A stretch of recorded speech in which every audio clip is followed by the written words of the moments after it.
نبی پاک صلی اللہ تعالیٰ علیہ وسلم نے فرمایا ہے کہ میں اخلاق عالیہ کی تکمیل کرنے کے لیے دنیا میں آیا. جتنے اخلاق ہو سکتے تھے، جتنی خوبصورتیاں ہو سکتی تھیں، جتنی اللہ کو محبوب تھیں، وہ ساری میرے نبی کریم نے بیان فرمائی. ساری رسول کریم صلی اللہ تعالیٰ علیہ وسلم نے بیان کر دی ہیں جتنی خوبصورتیاں ہو سکتی تھیں.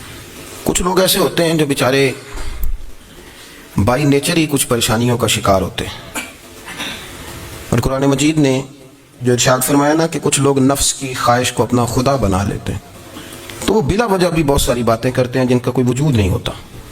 عورت کو حقوق دلانے کے لیے بہت سارے لوگ بہت ساری غلط باتیں کرتے ہیں.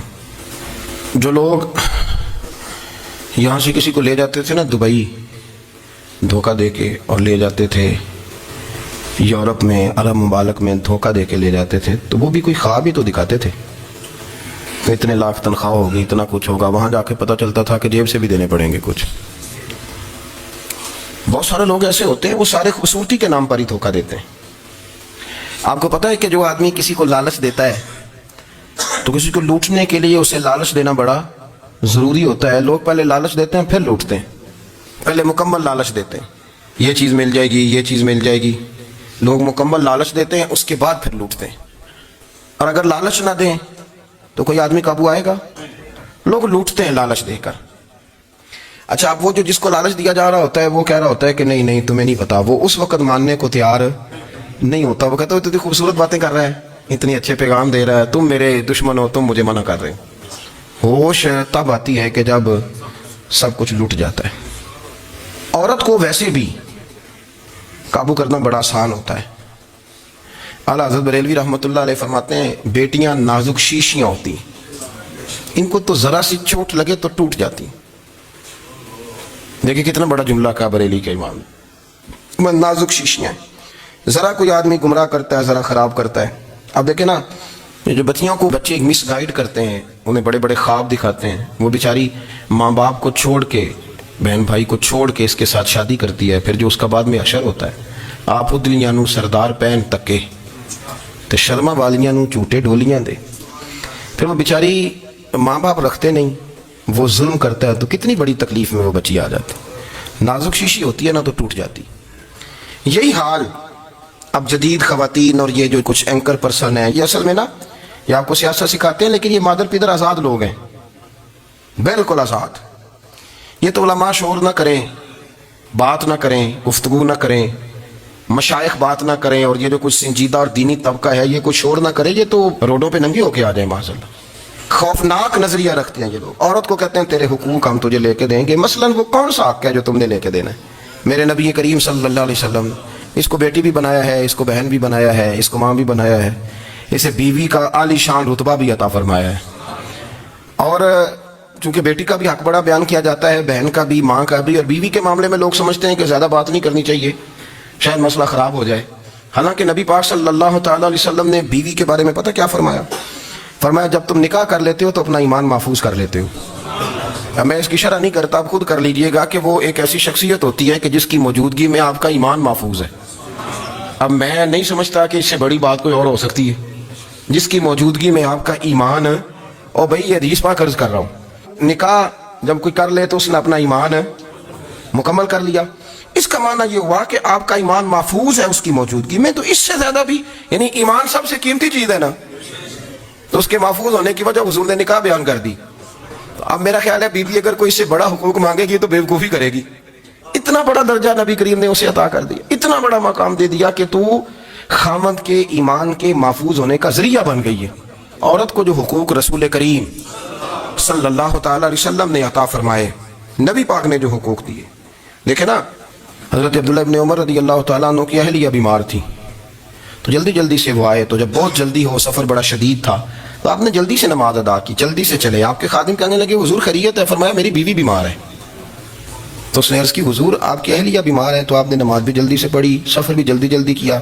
تو فرمانے لگے یہ وہ چیزیں ہیں جو ہمیں مدینے والے رسول نے سکھائی. آپ اس کیفیات کو سمجھیں کہ حضور صلی اللہ علیہ وسلم نے درس دیا. اور پھر ایک اور بہت بڑی بات، یہ فضیلت کسی اور کو نہیں دی. جو عورت کو حضور نے فضیلت دی، یہ فضیلت کسی اور کو نہیں دی. کبھی حضور نے فرمایا کہ تمہارا ابا تمہارے ساتھ بہت سخت رویہ کرے تو تم نے اس کو اس سختی پر داد دینی ہے. فرمایا چلو اگر وہ زیادتی بھی کرے تو تم نے اس کے ساتھ سلوک اچھا ہی کرنا ہے. لیکن آپ ایک بات کو سمجھے نا کہ بچے کے بارے میں، بیٹے کے بارے میں، بیٹی کے بارے میں فرمایا 10 سال کے ہو کے نماز نہ پڑھے تو سختی کرو، تمہارا ڈنڈا بھی لٹکنا چاہیے. بہت ساری جگہوں پہ بہت سارے لوگوں کے لیے سختی کا حکم دیا، لیکن عورت کے لیے حضور نے جو جملے کہے، اصل میں ہم سمجھتے ہیں کہ یہ ایک بات ہے، مشہور ہو گئی ہے روایت حدیث، تو بس اس کے پس منظر پر اور جملوں کے حسن پر شاید معاذ اللہ غور کرنے کی ضرورت نہیں. ذرا اس لفظ کی تاثیر پر غور کریں. حضور نے فرمایا عورت ٹیڑھی پسلی سے پیدا کی گئی ہے، یہ ٹیڑھی ہے، کو سیدھا کرنے کی کوشش کرو گے تو ٹوٹ جائے گی. تو حضور پھر ہمارے لیے حکم کیا ہے؟ فرمایا جیسی ہے تم اسی کے ساتھ نبھا کرو. آپ سمجھیں کہ اتنا محفوظ حضور نے درجہ دے دیا بی بی کو، اتنا محفوظ کہ فرمایا غلطی بھی ہو تو میرے غلاموں تم اس کے ساتھ نبھا کرو، گزارا کر لو. کو کیا اور حق چاہیے عورت کو؟ جس کو اس کی غلطیوں سمیت نبی پاک نے قبول کرنے کا حکم دے دی کہ اس کی کمزوریوں سمیت قبول کر لو. اب اس کو اور کیا کوئی کمزوریوں سمیت قبول کرتا ہے؟ کبھی آپ دکان پہ بیٹھے ہو تو آپ کہیں بھی اس میں یہ بھی غلطی، میرے مال میں یہ بھی کمزوری ہے، یہ بھی کمزوری ہے، یہ بھی کمزوری ہے، تو کر لے قبول. کرتا ہے کوئی؟ کوئی شخص ایسا ہو جو کسی چیز کی کمزوریاں بیان کر کے اسے قبول کرو؟ پر رسول کریم صلی اللہ تعالی علیہ وسلم نے نا ہمیں سبق دیا، حضور نے ہمیں درس دیا، نبی پاک نے ہمیں پیغام دیا. فرمایا یہ ٹیڑھی ہے، سیدھی کرنے کی کوشش کرو گے تو بیچاری ٹوٹ جائے گی، تو اس کے ساتھ نبھا کر جاؤ. آپ میری بات کو سمجھیے گا. چلیں میں اس پر ایک اور بخاری مسلم کی حدیث پڑھتا ہوں. حضرت سلمان فارسی رضی اللہ تعالیٰ عنہ اور حضرت ابو دردہ کے درمیان بھائی چارہ تھا. مکے سے مدینے جب لوگ آئے تو حضور نے بھائی بھائی بنایا تھا. ان کے درمیان بھائی چارہ تھا تو ابھی پردے کی آیات نازل نہیں ہوئی تھیں، تو لوگ ایک دوسرے کی طرف جاتے تھے. حضرت سلمان فارسی رضی اللہ تعالیٰ عنہ حضرت ابو دردہ رضی اللہ تعالیٰ عنہ کے گھر میں تشریف لے گئے تو دیکھا کہ ان کی بیوی بڑی غمگین بیٹھی ہیں. تو ہم نے فرمایا بہن کیا ہوا؟ تو کہنے لگی تمہارے بھائی کو دلچسپی کوئی نہیں رہی، ہر روز روزہ رکھ لیتا ہے اور ساری ساری رات نفل پڑھتا ہے. حضرت سلمان فارسی کہنے لگے ٹھیک ہے کر لیتے ہیں بندوبست. نماز دین ہے کہ نہیں؟ دین ہے نا یہ چیزیں. لیکن حضرت سلمان فارسی جناب ابو دردہ سے کہنے لگے آج میں نے تیرے گھر میں رہنا رات کو، کیونکہ وہ تو ساری رات نماز پڑھتے تھے، نفل پڑھتے تھے. انہوں نے کہا ٹھیک ہے. ایک بستر لا کے بچھا دیا حضرت سلمان فارسی کے لیے. سلمان فارسی فرمانے لگے دوسرا بھی لا. اب وہ کیا کرنا ہے؟ فرمانے لگے تو نے بھی سونا ہے، میں نے بھی سونا ہے، تو نے بھی سونا ہے. عشاء پڑھیں گے اور پھر دونوں سوئیں گے. کہا میں نے تو نماز پڑھنی ہے. فرمایا تہجد کے وقت اٹھ کے پڑھیں گے. اللہ کے رسول بھی رات آخری حصے میں جا کے نماز پڑھتے. ادھر ساتھ سلا لیا. وہ تھوڑی کو دیر سوئے، اب عادت تھی ساری رات اٹھنے کی، ذرا اٹھنے لگے بستر سے تو حضرت سلمان فارسی فرمایا چپ کر کے سو جا، وہ بڑی رات پڑی ہوئی، چپ کر کے سو جا. وہ لیٹ گئے، پھر اٹھنے لگے تو فرمایا سو جا چپ کر کے، بڑا ٹائم ہے. سحری کے وقت اٹھے، نفل پڑھے. ان کا ارادہ تھا روزہ رکھنے کا، تو فرمانے لگے کل رکھا تھا نا نفلی روزہ، جی رکھا تھا، پرسوں بھی رکھا تھا، ترسوں بھی رکھا تھا.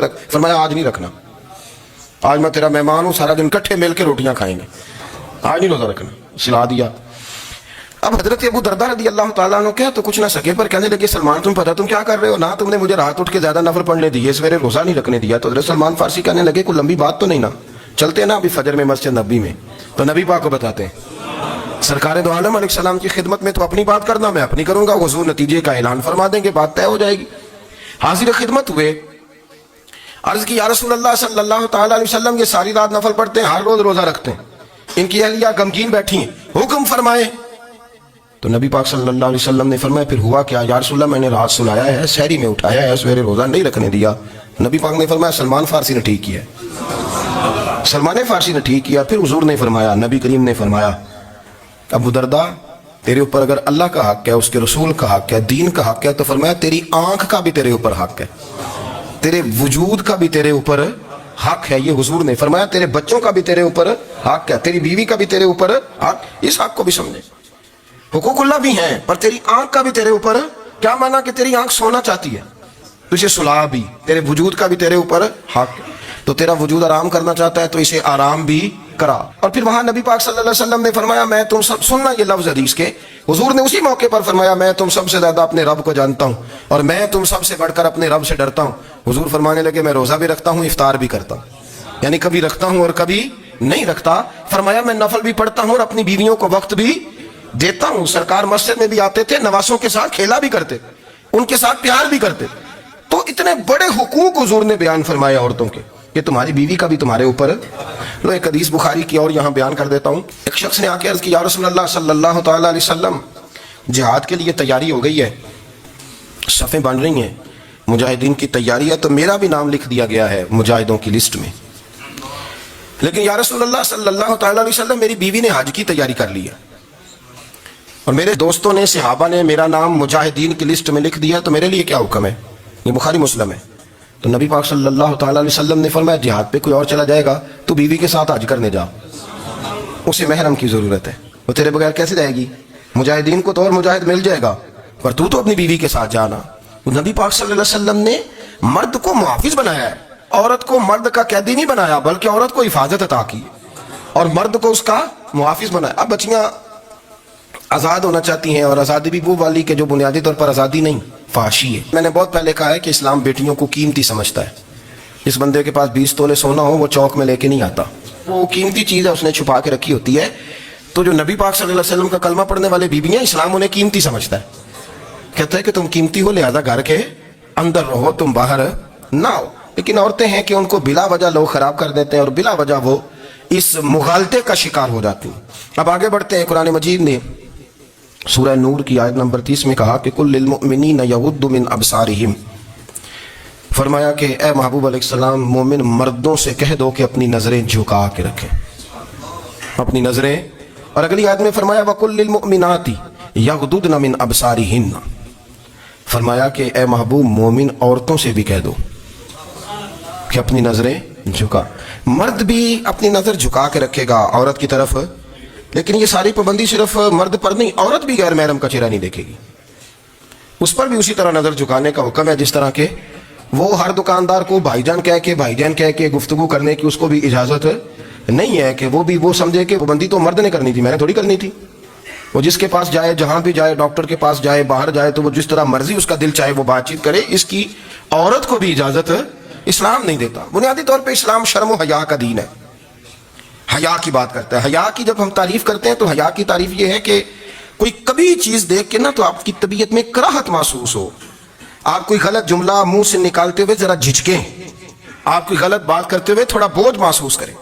ہمارے ہاں تیزی سے فروغ پایا ہے بے حیائی میں. سنگیوں کی محفلیں، یاروں کی محفلیں، اس میں غلیظ گفتگو ہوتی ہے. الا ماشاء اللہ جن دوستوں کو بڑی پاک صاف گفتگو کرنی چاہیے. دوستی کا رشتہ بڑا مقدس رشتہ ہے. جو یہاں ایک دوسرے سے پیار کریں گے جنت میں بھی اکٹھے داخل کیے جائیں گے. شرط یہ ہے کہ پیار اللہ رسول کی رضا کے لیے ہو، لیکن اس کے اندر اگر آپ کی گفتگو کچی ہو، کمزور ہو، فحاشی والی ہو، عریانی والی ہو. ہمارے ہاں تو اب اس کو لوگ فیشن سمجھتے ہیں، اس کو مردانگی کی علامت سمجھتے ہیں کہ وہ جی ساری باتیں بھی وہاں ہو گئیں اور جس کا جو جی چاہا اس نے کہا. آپ جب حیا کے دائرے میں ہوتے ہیں تو آپ خود بھی سکون محسوس کرتے ہیں. دیکھیں نا، آپ کو نیند سکون سے کہاں آتی ہے؟ جہاں کمرہ بند ہو، چاروں جانب دیوار ہے، اوپر چھت ہے، خالی دروازہ بھی کھلا ہوا ہو نا، تو جب بندہ سکون لینا چاہتا ہے تو کہتا ہے یار ذرا دروازہ ذرا بند کر دو. وہ اچھی طرح اپنے آپ کو چھپا لیتا ہے نا حیا کے پردے میں، تو اللہ اسے سکون عطا کرتا ہے. اور جو اس سے بھی زیادہ ٹھنڈی نیند میں جانا چاہتا ہے وہ کہتا ہے لائٹ بھی بند کر دو. اب وہ مکمل طور پہ سمجھتا ہے کہ میں چاروں جانب سے چھپ گیا ہوں، اگر میں کھل کے بھی سو جاؤں گا تو میرا چونکہ پردہ قائم ہے تو مجھے کوئی دشواری نہیں ہوگی. آپ جب چھپ جاتے ہیں، جب آپ حیا کے اندر سمٹ جاتے ہیں، جب آپ چادر کے اندر آ جاتے ہیں تو آپ بہت ساری جگہوں پہ آسانی محسوس کرتے ہیں. تو حیا تو آپ کو سکون دیتی ہے، حیا تو دل کو راحت دیتی ہے. میں بڑی ذمہ داری سے بات عرض کرتا ہوں. قرآن مجید نے نا ایک مقام پہ مذاق کو، ایک مزاح ہوتا ہے خوش طبی، وہ نہیں مذاق اڑانا. قرآن پاک نے نا مذاق کو ایک جگہ پہ جاہلوں کا طریقہ بھی قرار دیا ہے. بنی اسرائیل کے لوگوں سے حضرت موسیٰ نے کہا کہ گائے ذبح کرو، ایک ٹکڑا مقتول کو مارو، زندہ ہو کے خود بتا دے گا مجھے کس بندے نے قتل کیا. تو کہنے لگے آپ ہمارے ساتھ مذاق کر رہے ہیں. تو قرآن مجید کہتا ہے کہ حضرت سیدنا موسیٰ علیہ السلام فرمانے لگے اعوذ باللہ ان اکون من الجاہلین، فرمانے لگے میں اللہ کی پناہ مانگتا ہوں کہ میں جاہلوں میں سے ہو جاؤں. یہ مذاق کرنا تو جاہلوں کا طریقہ ہے. اگر آپ کی زبان سے بے حیائی کا جملہ نکل گیا، اگر آپ کی زبان سے بے حیائی کا جملہ نکل گیا، آپ نے کہہ دیا کہ ہم آزاد لوگ ہیں، جو مرضی کریں گے، جو مرضی کہیں گے، جو ہمارا دل میں آئے گا کریں گے، تو پھر تو لوگ آپ کا وہ حشر کریں گے کہ آپ سے برداشت ہی نہیں ہوگا. جس کا لوگ مذاق بنا لیتے ہیں اور جو مذاق بن جاتا ہے پھر اسے کوئی جینے دیتا ہے. آپ حیا کی چادر میں چھپیں گے تو بچیں گے. اگر آپ نے اپنا مذاق بنوا لیا یہ کہہ کہ میں نے مرضی کرنی ہے، پھر یاد رکھنا چھپنے کو جگہ نہیں ملے گی، پھر تکلیف میں آ جائیں، پھر بہت بڑی اذیت کا شکار ہو جائیں. شرم و حیا، عرب کے اندر جو کنواری لڑکیاں تھیں ان میں بڑی حیا ہوتی تھی. الحمدللہ میں بڑے فخر سے کہتا ہوں کہ میرے پنجاب کی، میرے پاکستان کی بیٹیاں بھی 20 دفعہ ان کا ابا کہے تیری شادی کرنی ہے تو وہ آنکھ نہیں اٹھا پاتی آج بھی. یہ تو وہ چند لوگ ہیں جو کہتے ہیں ہم ہائی کلاس ہو گئے, ہمیں نہیں پتا کہ وہ روشن خیال ہو گئے ہیں کہ روغن خیال ہو گئے, پتہ نہیں کدھر چلے گئے. ورنہ ہماری بیٹیاں آج بھی جب ان سے ان کا باپ ان کی ماں بات کرتی ہے تیری شادی کی, تو وہ تو شرم کے ساتھ پچھلے سے پچھلے کمرے میں چھپتی ہیں. یہ اللہ نے فضل کیا ہوا ہے اس ملت پر.